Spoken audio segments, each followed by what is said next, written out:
আবার একটা রেসিপি নিয়ে আসছে, সিম চচ্চড়ি বানাবো।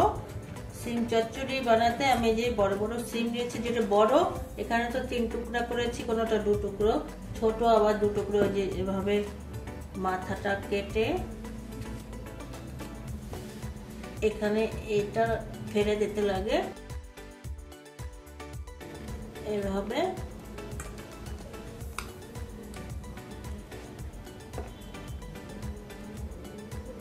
এভাবে নিয়ে কেটে 2 টুকরো করে। আর যেগুলো একদম ছোট, ওগুলো তো শুধু এই মাথা কেটে নিয়ে দিয়ে দিচ্ছি। এগুলো ফেলে নিয়ে ওর আস্তায় দিয়ে দিয়েছি। তো এই সিম চচ্চড়ি করতে তো আপনারা সবাই জানেন, ও সর্ষ বাটা দিয়ে করে। সর্ষ বাটা দিয়ে আমিও করি, তবে আমি কালকে সর্ষ বাটা দিয়ে, কালকে না সরি, আমি আজকেই করব। কালকে বলছি, সর্ষ বাটা ছাড়াই আমি এই ধনে পাতা দিয়ে এই সিম চচ্চড়ি করবো। এগুলা কেটে নিয়ে এটার মধ্যে কিছু না, খালি এই ধনে পাতা আর লঙ্কা দিয়ে পিষে নেব। যখন করব তখন আমি দেখিয়ে দেবো। আমি কড়াই বসিয়েছি, কড়াই গরম হয়ে যাওয়ার পরে তেল ঢেলে দিয়েছি। এখন আমি কালো জিরা ফোড়ন দেব। আজকে একদম একটা সহজ সিম্পল রেসিপি তরকারি বানাবো। ভাজা হয়ে গেছে, এখন আমি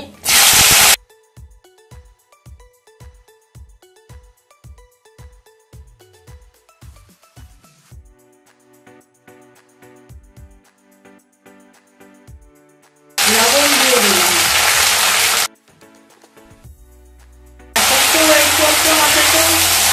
খাওয়া বন্ধ হয়ে যায়, পোকা মরে যায় বলে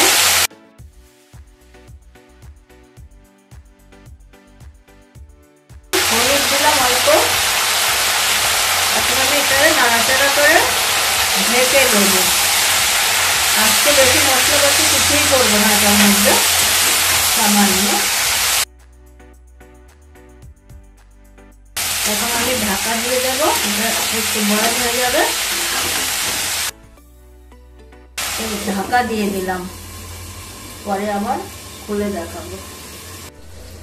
এই আমি ঢাকনা তুলে নিলাম।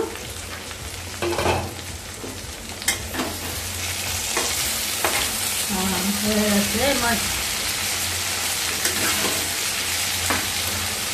ভাজা ভাজা হয়ে গেছে। এখন আমি এখানে সামান্য একটু মশলা দেব।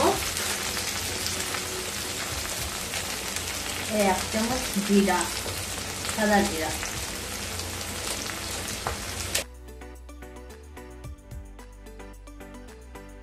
আর দেব এই চিনি।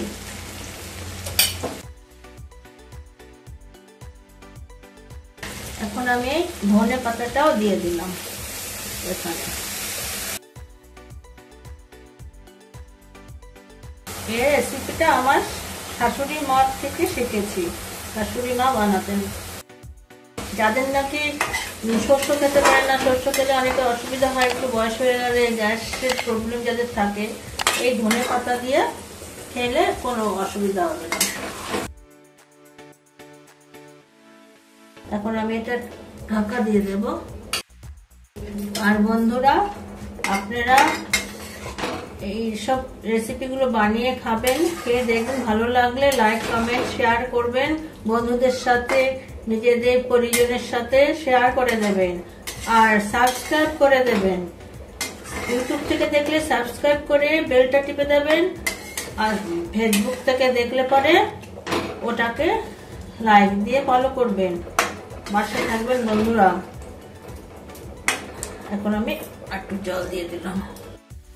এখন আবার ঢাকা দিয়ে রাখবো কিছুক্ষণের জন্য।